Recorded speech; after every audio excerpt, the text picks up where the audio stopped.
Amen. Amen. Voilà. Amen, amen. Amen.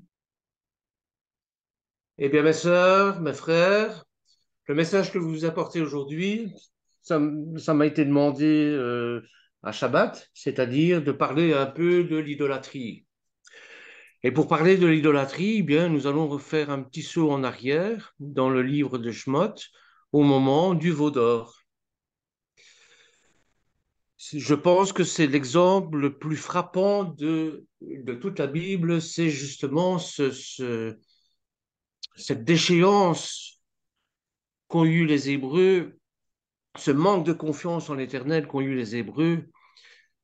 Et ça a été une catastrophe un peu à l'image, à l'instar de la catastrophe du péché des origines. Alors, qu'est-ce qui s'est passé? Eh bien, Moshe, fait ascension du mont Sinaï pour y recevoir les tables de la loi. Et les Hébreux, libérés de l'esclavage en Égypte, oublient les prodiges de l'Éternel. Oublient les prodiges que l'Éternel, les miracles que l'Éternel a fait pour eux, pour les sortir de la maison de l'esclavage et de la maison de servitude, pour les sortir d'Égypte. Et il presse Aaron, le frère de Moshe, de leur construire une idole en or, une idole d'or, en fondant les pendants d'oreilles, les bracelets, les colliers en or qu'ils avaient emportés avec eux. Et avec l'or fondu, ils construisent un veau, une vache, un taureau, que les Hébreux se mettent à adorer. Bon, ça ne fait que rappeler, bien sûr, Apis, le taureau Apis, qu'ils connaissaient très bien, puisque, bon, ils ont vécu en Égypte, et ils ont vécu en esclavage pendant 400 ans, donc ça laisse des traces. Et une des divinités d'Égypte, c'est justement le taureau, la Apis, la vache, le veau d'or. Donc, ils sont revenus, c'est comme s'ils revenaient, c'est comme s'ils désiraient revenir en Égypte. Vous savez, il y a des esclavages, on aime bien d'être en esclavage. Parce que la liberté, ça demande beaucoup d'efforts. La liberté, ça demande énormément d'efforts. Et ça demande aussi, pour se libérer, de faire des sacrifices. Et on n'est pas toujours prêt à faire ces sacrifices. Et apparemment, ils n'étaient pas prêts non plus à empoigner leur liberté et de suivre Adonai, puisque c'est lui qui les a sauvés, c'est lui qui les a enlevés d'Égypte et sauvés de l'esclavage. C'est pas Moshe. Moshe n'était qu'un leader. Mais ça, ils ne l'ont pas compris. Donc, lorsque Moshe descend de la montagne, il voit les Hébreux adorer une idole, contrairement au troisième commandement. Évidemment, Moshe fut pris d'une si grande colère qu'il brise les tables de la loi sur le rocher. Quand tout va mal, quand on se sent perdu, à quoi peut-on se raccrocher? Eh bien, cette question habite des millions de personnes à travers le monde, et des croyants aussi, surtout les croyants. Quand on est dans le fond du gouffre, à quoi on peut se raccrocher? Comment croire dans la bonté de Dieu alors, quand on s'enfonce chaque jour dans la misère, la plus grande, et que rien ne laisse croire que la situation va s'améliorer, à quoi on peut se raccrocher? Et quand on se tourne vers le ciel, eh bien, généralement, je ne sais pas vous, mais moi, lorsque j'étais au plus profond du gouffre et que je me tournais vers le ciel, eh bien, le ciel me paraissait souvent silencieux. Et nous avons tous en tête l'histoire, donc cette histoire du veau d'or. 40 jours se sont passés depuis que Moshe a quitté son peuple pour aller rejoindre le Seigneur sur la montagne. Et jusque-là, le peuple lui faisait confiance. Le peuple lui avait mis la confiance en lui. Ne les avait-il pas sortis de l'esclavage de Pharaon? Mais maintenant, l'absence devenait insupportable. Et soudain, le peuple se croit abandonné et prend peur. Alors le peuple demande à Aaron, le frère de Moshe, de lui donner des dieux qu'ils puissent voir et toucher, des dieux qui vont les réconforter. Nous sommes tous comme ça, il ne faut pas croire que c'est typiquement des Hébreux. Euh, L'histoire des Hébreux, c'est notre histoire à nous aussi. On doit se référer à ça, parce que Israël, c'est l'échantillon de l'humanité. Et Aaron va s'exécuter en essayant de gagner du temps. Il a en effet compris que le peuple est dans un tel état d'angoisse et de désarroi qu'il pouvait plonger dans toutes les folies possibles et inimaginables. Mais le veau de métal sont encore plus muets que le Dieu invisible que nous connaissons. Ils sont impuissants à nous parler d'amour. Ils ne peuvent pas exprimer une quelconque compassion et la moindre miséricorde. On se trompe si on va chercher Dieu dans l'illusoire sécurité matérielle. Car Dieu est relation. Dieu est une parole qui se communique par la voix des prophètes et par celle de nos dialogues intérieurs. Dieu est une parole qui circule et qui se donne jusqu'à avoir pris chair dans le plus doux des hommes, Yeshua Nostri, mort sur une croix dans un témoignage d'amour absolu, incompréhensible, et ressuscité par la puissance de vie d'Adonai. Aujourd'hui, frères et sœurs, le veau d'or désigne souvent l'argent comme idole. L'idolâtrie dont le centre de celle-ci est l'argent. L'excès des sociétés modernes a placé leur confiance dans le consumérisme, comme on dit, dans le fait de consommer les choses. Et les biens matériels peuvent être rapprochés à l'épisode du veau d'or. Mais l'idolâtrie, c'est quoi? Qu'est-ce qu'on entend par idolâtrie? Quelle est la définition d'idolâtrie? Bien, l'idolâtrie est l'adoration d'une image, d'un astre, d'une idée, d'un objet, et elle est couramment pratiquée chez ce qu'on appelle les animistes. C'est-à-dire que l'homme humain a cette capax dei, comme disent les latins, c'est-à-dire cette capacité à concevoir Dieu, mais ils ne savent pas comment. Donc, à travers des éléments naturels, ils divinisent la nature, ils divinisent les pierres, ils divinisent un tas de choses, les éléments naturels. C'est ça l'animiste. L'animiste, c'est la personne qui croit que les arbres ont une énergie créatrice. Et ça restait chez nous, par exemple, lorsqu'on touche lorsqu'il y a quelque chose de bien qui se produit dans notre vie, on dit instinctivement touchons du bois. Ben, ça vient de là, touchons du bois. Comme si le bois avait un génie à l'intérieur de lui qui pouvait nous aider. Cette idolâtrie est souvent perçue chez les polythéistes, chez qui la représentation des divinités est généralisée. Elle consiste à rendre des cultes, des sacrifices, à offrir des offrandes et à adresser des prières à la chose sacralisée. J'ai pris ici la définition de Wikipédia. C'est celle qui est couramment admise, bien sûr. Mais la Bible ne donne pas la définition exacte de l'idolâtrie. On va revenir un peu à Wikipédia. Le nom idolâtrie, bien sûr, vient du mot grec et de l'olatria. Et delon, ça veut dire l'image, la représentation. Et latria, ça veut dire adoration. Bien que le terme grec semble être un emprunt de l'expression hébraïque advodat elilim, qui apparaît dans la littérature rabbinique. Mais le terme grec lui-même ne se trouve pas dans la Septante, par exemple. Dans la Bible, vous ne trouverez pas ce terme-là.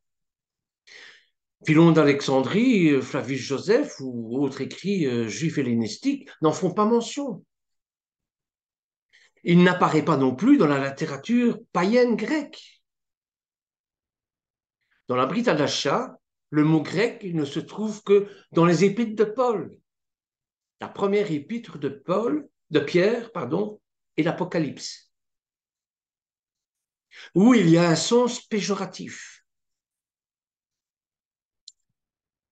Les termes hébreux pour idolâtrie sont parmi d'autres, donc advodat zara, c'est-à-dire une adoration étrangère, et advodat koravin ou mazalot, qui veut dire une adoration des planètes, des constellations.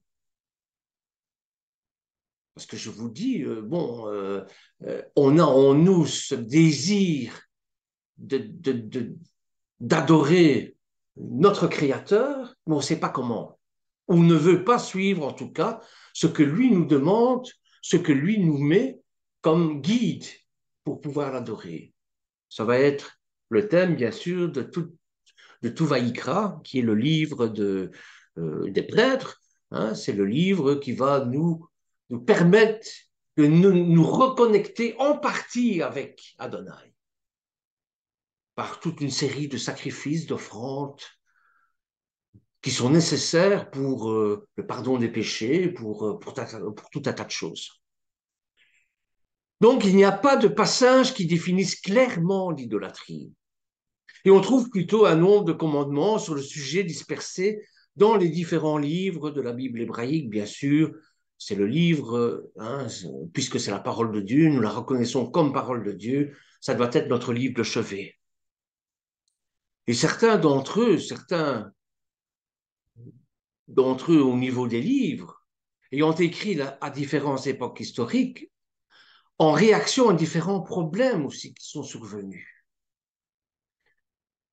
Et bien sûr, le principal étant celui de l'Exode, au chapitre 20, versets 1 à 6. Alors que l'Éternel prononce toutes ces paroles en disant « Tu n'auras pas d'autre Dieu devant ma face, je suis Adonai, ton Dieu, qui t'ai fait sortir du pays d'Égypte et de la maison de servitude. Tu n'auras pas d'autre Dieu devant ma face. Tu ne te feras point d'image taillée, ni de représentation quelconque des choses qui sont en haut dans les cieux, qui sont en bas sur la terre et qui sont dans les eaux plus bas que la terre. Tu ne te prosterneras point devant elles et tu ne les serviras point, car moi, Adonai, ton Dieu, je suis un Dieu jaloux, qui punit l'iniquité des pères sur les enfants jusqu'à la 3e et 4e génération de ceux qui me haïssent, et qui fait miséricorde jusqu'à 1000 générations à ceux qui m'aiment et qui gardent mes commandements. Mais qu'est-ce que ça signifie adorer une image taillée? On va revenir à Wikipédia. Les idolâtres des temps bibliques croyaient que les idoles qu'ils vénéraient étaient de véritables dieux ou esprits. Ou les considéraient-ils comme des représentations de ces dieux ou la représentation de ces esprits? Bien, la Bible n'éclaircit pas ce point et bannit apparemment de telles croyances et pratiques sous les deux formes, selon certaines interprétations. Donc, il est interdit de se représenter sous forme, quelle que soit, des esprits ou des dieux, et même l'objet. Hein, il est interdit d'avoir ces objets qui pourraient représenter quelque chose dans le ciel.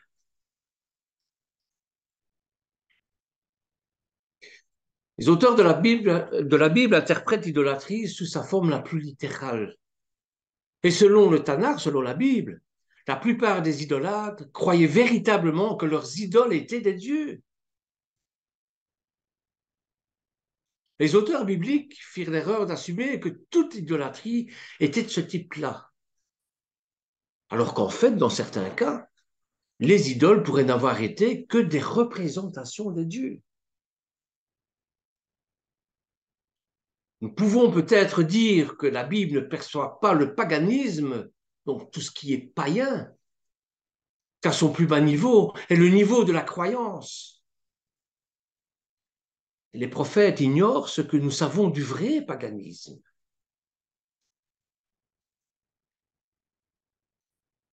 La mythologie élaborée sur les origines et exploit des dieux et leur soumission ultime à un réservoir, je vais dire métadivin, de puissance impersonnelle représentant le destin ou la nécessité. La condamnation prononcée par les auteurs bibliques est centrée sur le sarcasme du fétichisme. Vous avez dans l'idolâtrie la représentation des images, mais vous avez aussi du fétichisme. Les amulettes, les croix, les chapelets, les... Bon. Toutefois, dans certains passages, certains auteurs bibliques avaient compris que l'idolâtrie vénérait non pas les idoles elles-mêmes, mais les dieux et les esprits dont l'existence était indépendante des idoles. Les esprits existent. Dans un passage de 1 Roi chapitre 18 verset 27, le prophète hébreu, Élie, défie les prêtres de Baal au sommet du mont Carmel. Il les défie demander leur Dieu à accomplir un miracle, après qu'ils ont tenté de convaincre les Juifs de s'adonner à l'idolâtrie, de croire à ce Dieu Baal. Et les prêtres païens implorèrent leur Dieu sans avoir recours à une idole identique, que Baal n'était pas une idole, mais plutôt des divinités. On joue sur les mots. Des divinités polythéistes qui pouvaient être adorées par intermédiaire d'une idole. Païens de la Bible hébraïque n'adoraient pas littéralement les objets eux-mêmes. Et donc, le sujet de l'idolâtrie consiste véritablement à croire en un faux Dieu ou un vrai Dieu. Certains, à force de faire une fixation sur la notion de statut, finissent par oublier que l'idolâtrie se situe avant tout dans le cœur de l'homme. Et finissent par oublier le fond en se fixant sur la forme. D'où l'intervention de notre frère. Il m'a dit, oui, mais moi je ne comprends plus très bien. Il est défendu de faire des idoles. Or, dans le temple, sur l'Aaron à Kodesh, sur l'Arche de l'Alliance, il y avait deux chérubins. Et sur les tentures, il était tissé en fil d'or des chérubins. Et Salomon, dans son temple, il y avait des chérubins aussi. Alors, quoi? Eh bien, lorsqu'on voit des statues des saints ou de Marie ou l'archange Michel terrassant le dragon dans les églises, on s'empresse de crier à l'idolâtrie. Mais on oublie de dire que ces statues ne sont pas des dieux des catholiques ou des orthodoxes. Ceux-ci étant des monothéistes comme nous, et non des polythéistes. De plus, certains vont s'offusquer de voir une statue de la Vierge Marie dans une église, mais pas de vénérer un billet de 1 dollar. Et vous savez ce qu'il y a sur le billet de 1 dollar? Eh bien, il y a la pyramide Illuminati qui est représentée dessus. La pyramide des francs-maçons. Eh bien, de nos jours, on aurait plus tendance à vénérer l'argent que le veau d'or. Est-ce ce que Yeshua nous dit? nul ne peut servir deux maîtres, car ou il haïra l'un et aimera l'autre, ou il s'attachera à l'un et méprisera l'autre. Vous ne pouvez servir Dieu et Mammon. Matthieu chapitre 6, verset 24. Et l'apôtre Paul, ne soyez pas comme idolâtres, fuyez l'idolâtrie. 1 Corinthiens chapitre 10, versets 7 à 14. Il avait déjà dit aux Corinthiens que l'idole en elle-même n'était rien, mais que, chose grave, derrière elle se cachaient des démons. C'est ça qu'il faut comprendre dans l'idolâtrie. L'image en elle-même, c'est rien du tout. La Bible, ben, c'est rien du tout. Mais on peut faire de l'idolâtrie avec notre Bible. C'est-à-dire lui accorder de la puissance, alors qu'on n'en a aucune.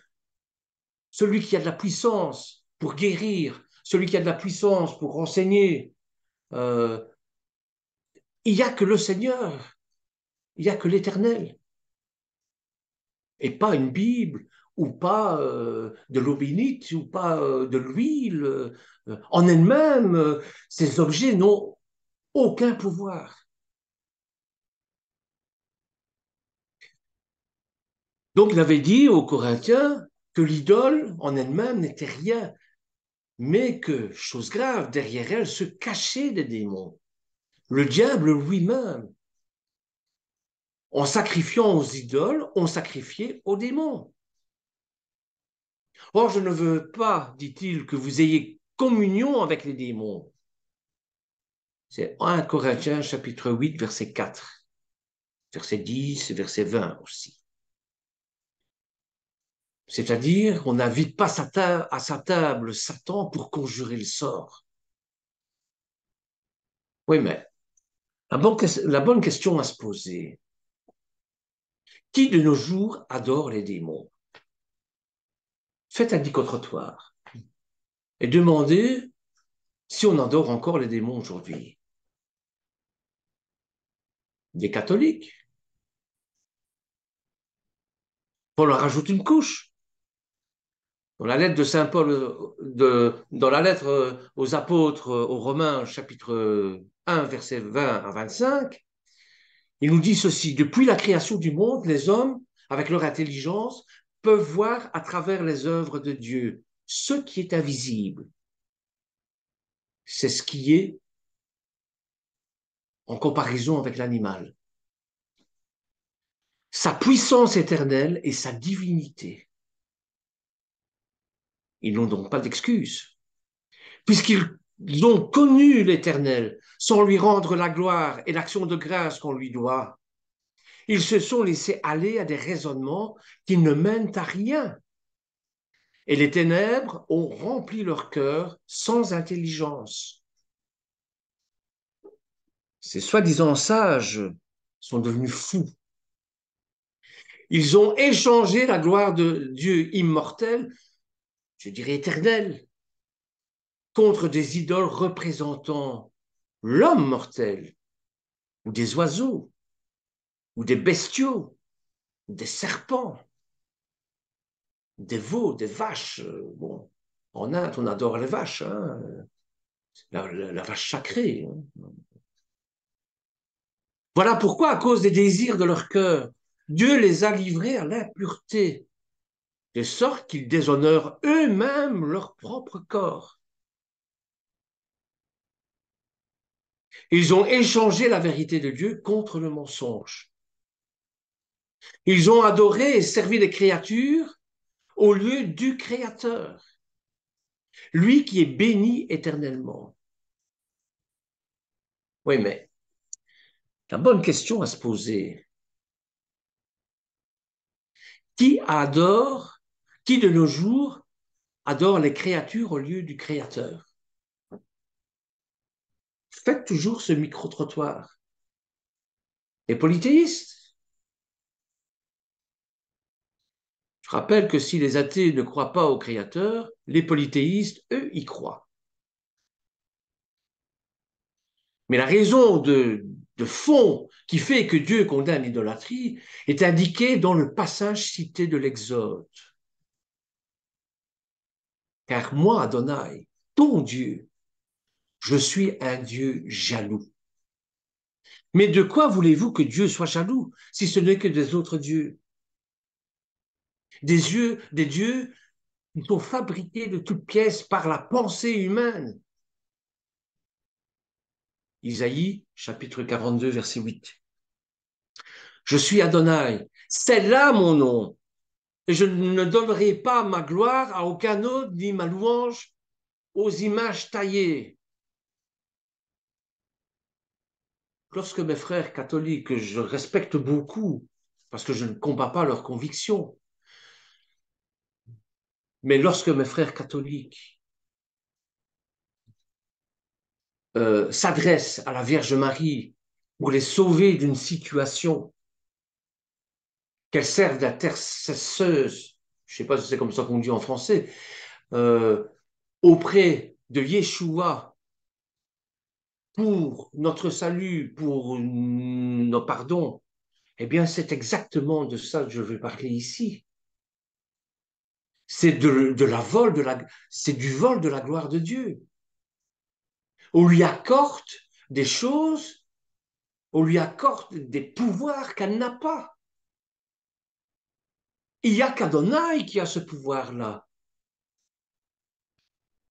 Et il nous est dit qu'il n'y a qu'un seul intercesseur, et c'est Yeshua HaMashiach. Et personne d'autre. Alors adressons-nous à Dieu plutôt qu'à ses saints, s'il vous plaît. En Exode 34, verset 14, il nous dit, car moi, Adonai, je suis un Dieu jaloux. Deutéronome, Devarim, chapitre 4, verset 24, le Seigneur, ton Dieu, est un feu consumant, un Dieu jaloux. Comprenez bien le sens des deux premiers commandements. Tu n'auras pas d'autre Dieu que moi. Tu ne te feras pas d'idole. C'est dans cet esprit que Josué déclare, que Yehoshua, que Josué déclare au peuple d'Israël, vous n'aurez pas la force de servir le Seigneur, car c'est un Dieu jaloux. Et que Paul demande aux Corinthiens, voulons-nous provoquer la jalousie du Seigneur? Donc, tu ne feras pas d'idole. C'est dans cet esprit que Josué déclare au peuple d'Israël, vous n'aurez pas de force de servir le Seigneur, car c'est un Dieu jaloux. Et que Paul demande aux Corinthiens, est-ce que vous voulez provoquer la jalousie du Seigneur? Vous savez, si j'ai un t-shirt de mon ex à mon dos et que je me présente devant ma femme, je vais susciter sa jalousie. Vous comprenez? C'est ça. Mon amour pour mon épouse doit être unanime. Je ne dois pas aller voir ailleurs et chipoter. Non, je ne pense pas que ça puisse plaire à nos épouses. Idem pour les hommes. Hein. Bon, mais comprenons-nous bien pourquoi, à tant de reprises, Moshe et les prophètes, les apôtres, nous répètent que notre Seigneur est un Dieu jaloux.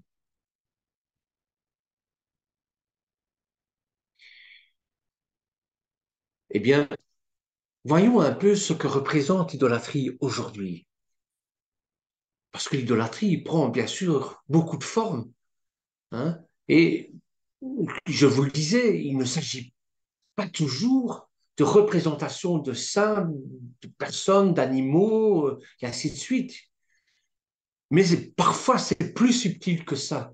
Au plus on avance dans la foi, au plus il y a une évolution dans les sociétés, au plus l'idolâtrie est, est finement, c'est de la dentelle presque, mais elle existe toujours, parce que c'est inné à l'homme. Vous savez, au niveau d'image, lorsque vous me parlez ou lorsque je lis les choses, il y a des images qui se forment dans mon esprit et je ne sais pas faire autrement. C'est comme ça le dialogue. Si vous m'employez le mot bateau, l'image du bateau se forme dans mon esprit. Est-ce pour autant de l'idolâtrie? Eh bien, à l'heure d'aujourd'hui, les diverses formes d'idolâtrie modernes ont tout en commun d'être centrées sur soi. Ah oui. Rares sont les personnes qui s'inclinent encore devant des idoles, des images, des statues. Bon, ça existe encore, mais c'est quand même rare. Aujourd'hui, nous adorons plutôt notre ego.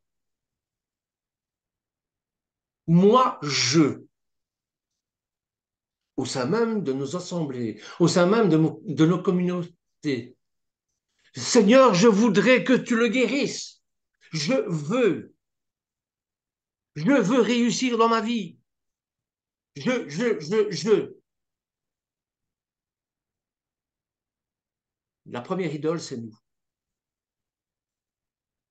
Et cette idolâtrie peut prendre diverses formes, hein. Il y a d'abord ce que j'appelle l'autel du matérialisme. Un autel qui pousse à vouloir posséder toujours plus. J'ai une maison, j'en achète une deuxième, une troisième, une quatrième, une cinquième.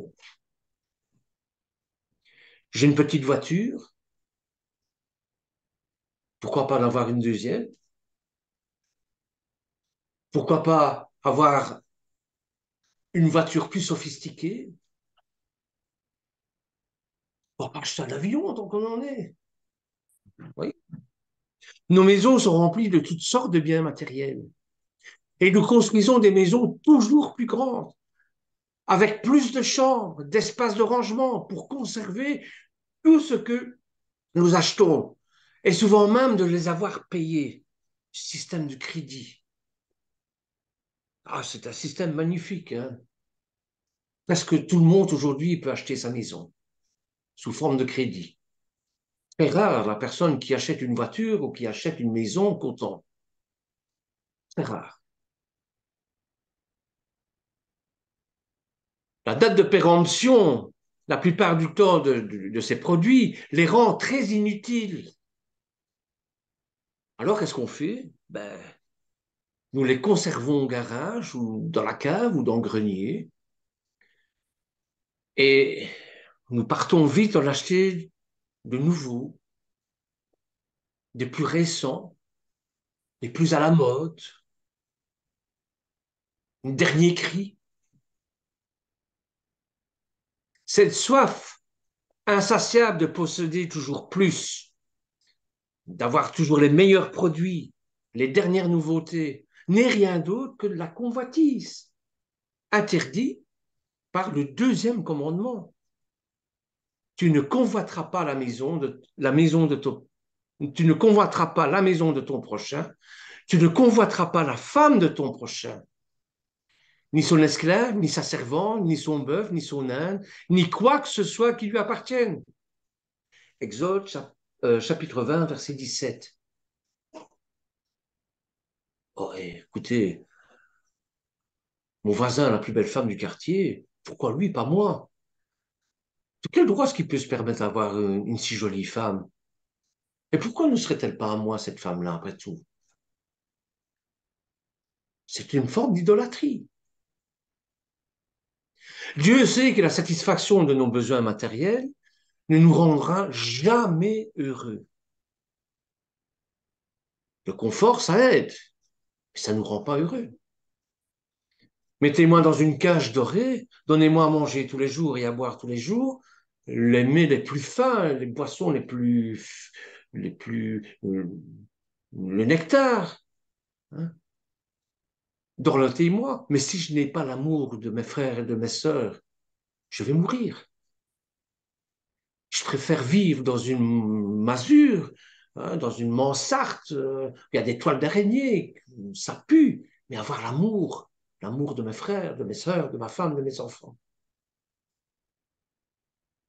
Le matérialisme est un piège de Satan pour nous garder attachés à nous-mêmes plutôt qu'à Dieu.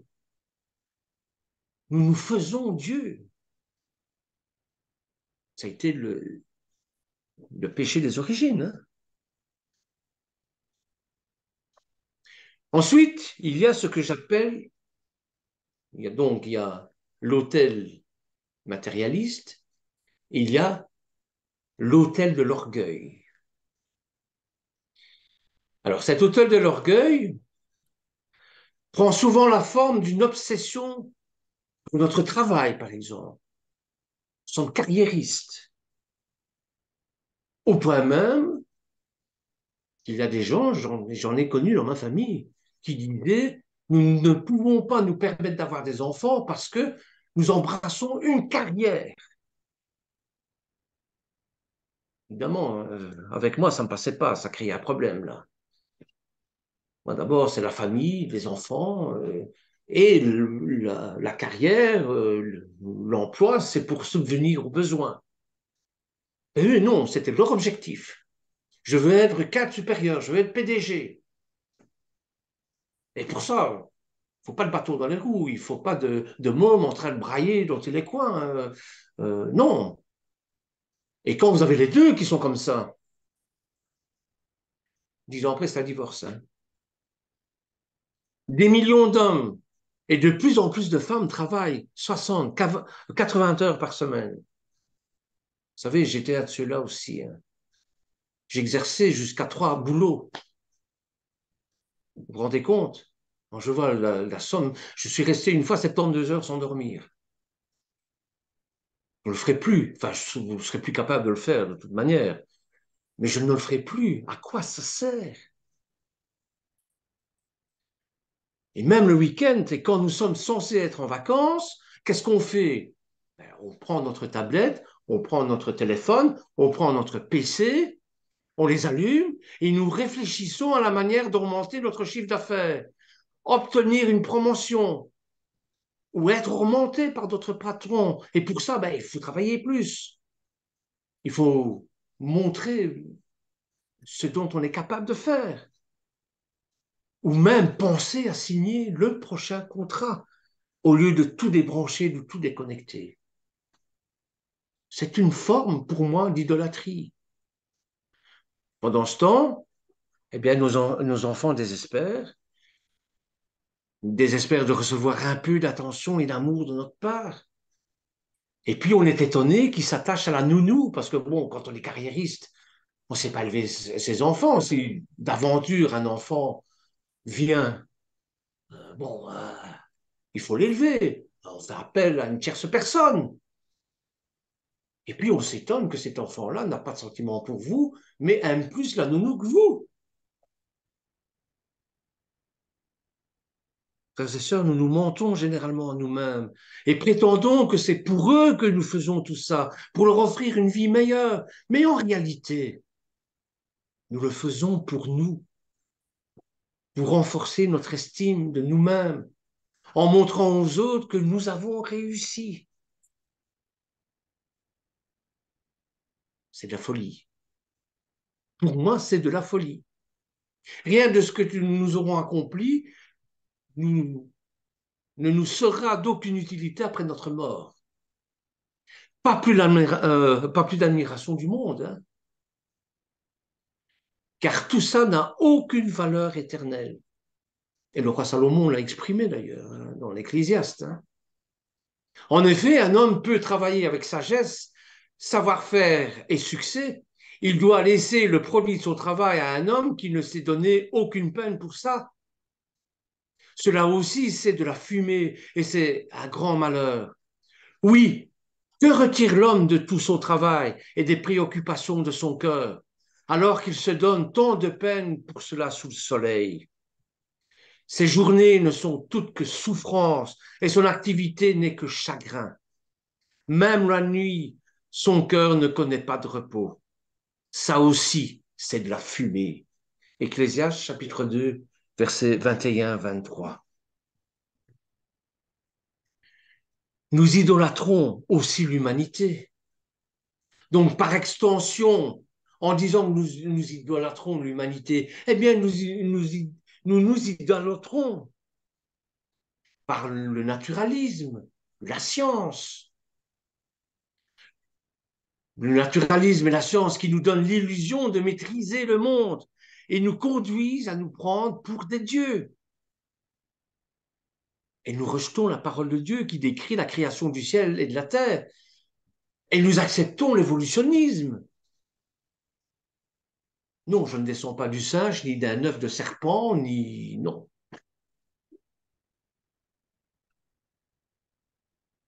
Nous adorons la terre. Mama Tucha. Non. Et nous imaginons que par nos préoccupations écologiques, nous pourrons la conserver éternellement.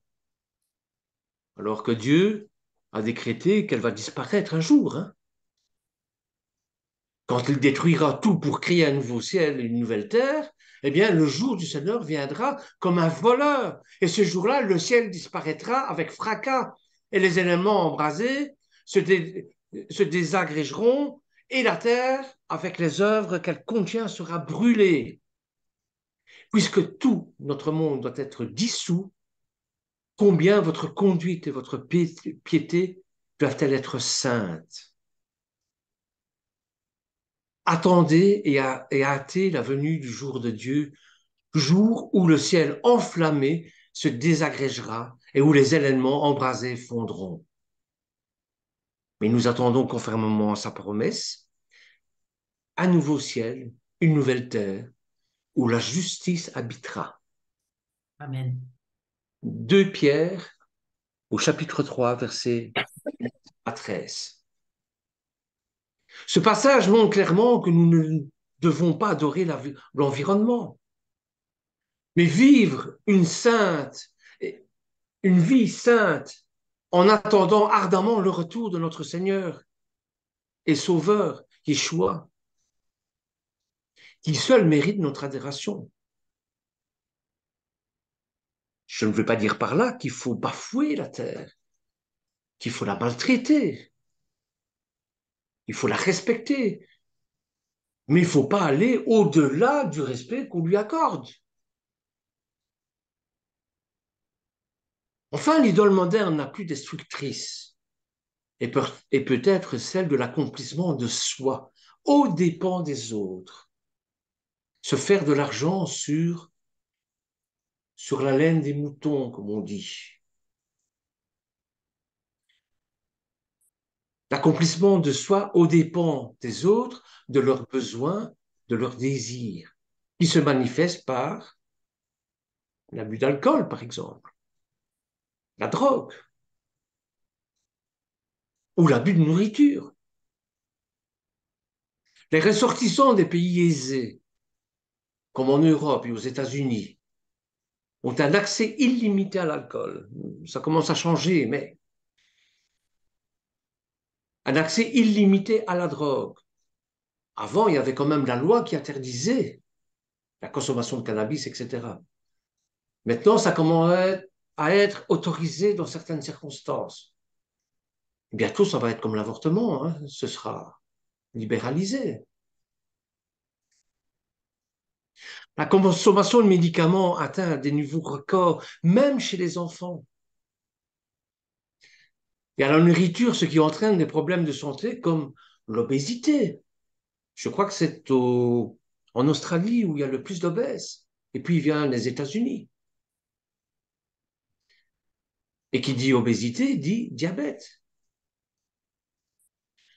Notre course effrénée après la nourriture, la boisson alcoolisée, la drogue, nous fait perdre le contrôle de nous-mêmes, dont nous avons tant besoin. Il y a eu une enquête comme ça sur les enfants qui s'alcoolisaient. C'est effrayant, effrayant. Nous ne faisons aucun effort pour résister à ces pulsions. Si, quand c'est un jeûne obligatoire, il faut quand même être de bons disciples de Yeshua, donc on fait jeûne, quoi. Entre-temps, bon, ben, mangeons, on ne sait pas qui nous mangera.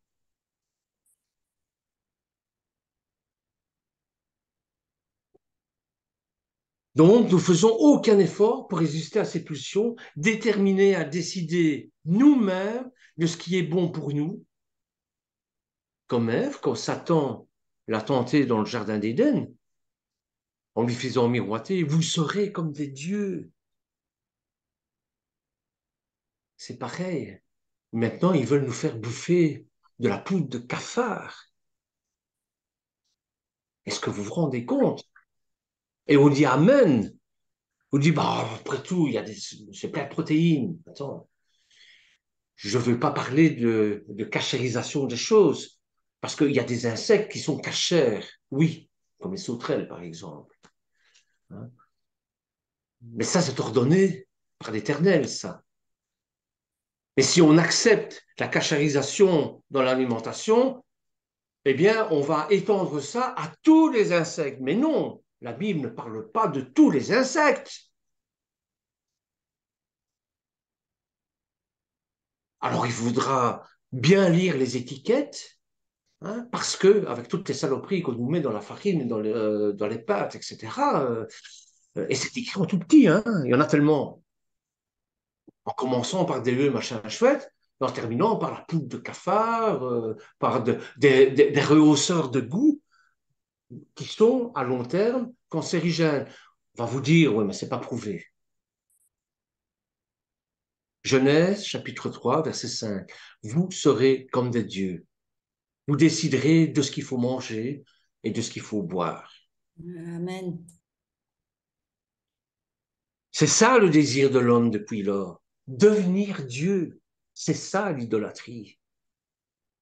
Ce culte de soi est l'effondrement d'idolâtrie moderne. Et l'effondrement, le fondement de l'idolâtrie moderne. C'est ça. C'est le culte de soi. Vous savez pourquoi on fait les Bouddhas avec un gros ventre? Parce que Bouddha regarde son nombril. Eh bien, nous faisons pareil, hein. Psychologiquement et spirituellement aussi. Hein. Moi, je prie bien. Moi, je suis sauvé. Moi, je suis au Seigneur. Moi.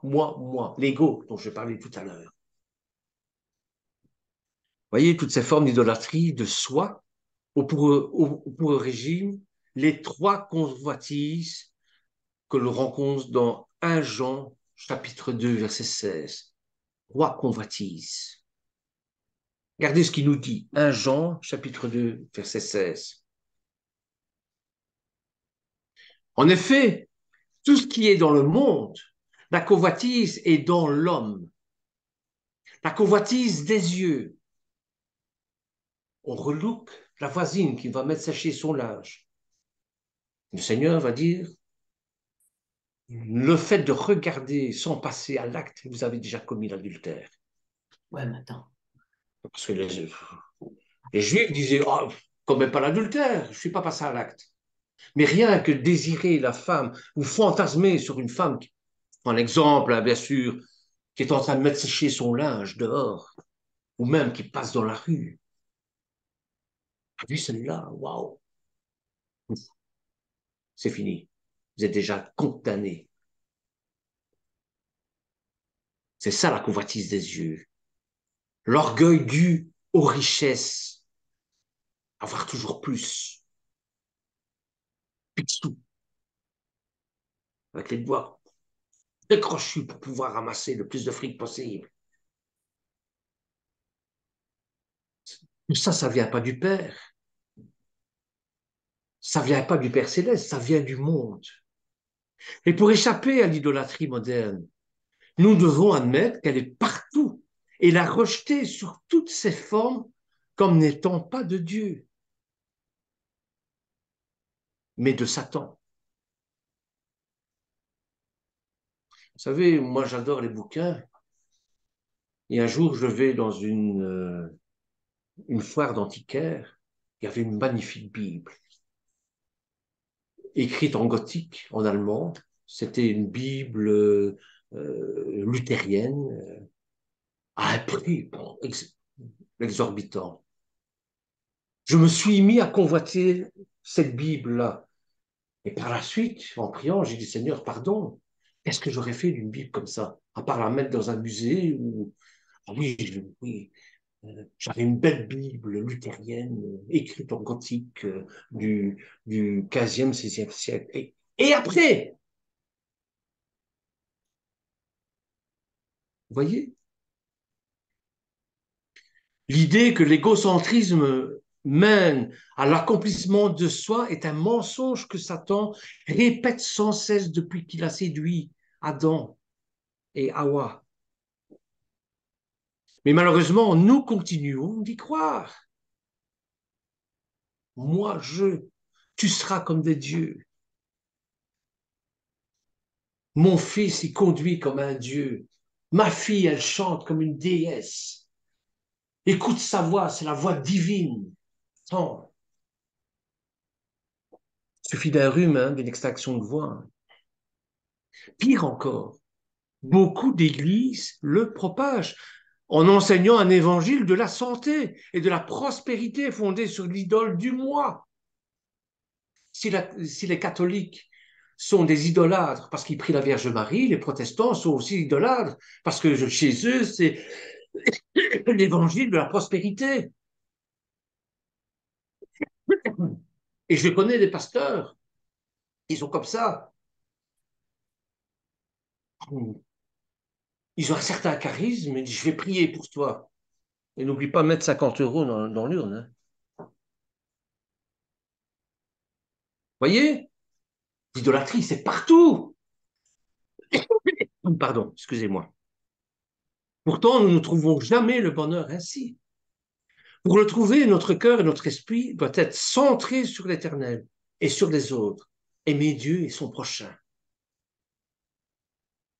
Et c'est pourquoi, quand on a demandé à Yeshua quel était le plus grand commandement, il a répondu, tu aimeras le Seigneur ton Dieu de tout ton cœur, de toute ton âme, de toute ta pensée, de toutes tes forces. Matthieu, chapitre 22, verset 37. Si nous aimons le Seigneur et les autres de tout notre être, l'idolâtrie n'aura plus sa place dans nos cœurs. Je vous le garantis, sur facture.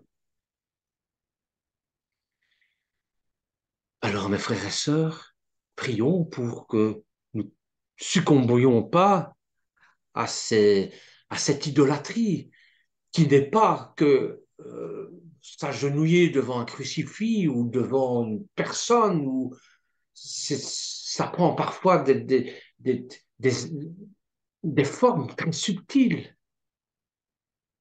Voilà, j'espère que j'ai répondu un peu à la question sur l'idolâtrie. C'est à vous, bien sûr, à creuser et de ne pas vous laisser avoir, parce que l'idolâtrie, on le rencontre partout, même dans les Écritures. Hein. Regardez le jeune homme riche lorsqu'il s'adresse à Yeshua. Seigneur, que dois-je faire? Seigneur, mon bon Seigneur, que dois-je faire pour avoir la vie éternelle? Et que répond Yeshua? Il n'y a que de bon que l'éternel. Hop, il remet toutes les choses en place. Tu n'as pas le droit de dire que je suis le bon, dans le sens où je suis le grand magicien qui fait des miracles, etc. Tu n'as pas le droit de m'idolâtrer. C'est pour ça qu'il dit, il n'y a que bon l'éternel.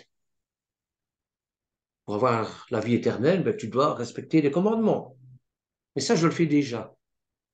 Eh bien alors, tu te débrouilles de tout ce que tu as, tu me suis. Et ça, il est incapable de le faire. C'est pour la petite histoire. Voyez? Donc, soyons à l'éternel. Hein. Je ne dis pas non plus par là que la richesse est condamnable. Hein. C'est pas ça. Abraham était très riche. Job était très riche. Le fond du problème, c'est pas ça. Le fond du problème, c'est de s'attacher à des valeurs mondaines alors qu'il faut s'attacher à l'éternel. Que ce soit au niveau idéologique, que ce soit au niveau religieux, que ce soit dans tous les niveaux. L'éternel. Le veau d'or, c'était ça. On s'est attaché à un homme qui allait les conduire en terre de Canaan, en terre promise. c'est pas Moshe qui va les conduire, c'est l'Éternel à travers Moshe. Moshe, combien de fois est-ce qu'il ne va pas le dire? Mais ce n'est pas moi. Vous ne devez pas faire ça. Bon, si vous avez des griefs à invoquer, ben, allez trouver l'Éternel. C'est lui qui vous a fait sortir d'Égypte. C'est lui qui a fait tous ces miracles. C'est lui qui vous a donné la manne dans le désert. C'est lui qui vous a donné les oiseaux dans le désert. C'est pas moi. Même si je connaissais si j'avais une science du désert, mais c'est pas moi qui ai fait venir tout ça. Je ne suis qu'un instrument. Mon rôle, c'est de vous conduire en Canaan. C'est tout. Mais attachez-vous à l'Éternel. Parce que si je ne suis pas là, si je ne suis plus là, vous serez perdu. C'est la catastrophe. Et vous allez retourner en Égypte. Que l'Éternel vous bénisse en tout cas. Merci de m'avoir écouté. Je ne sais pas si j'étais assez clair.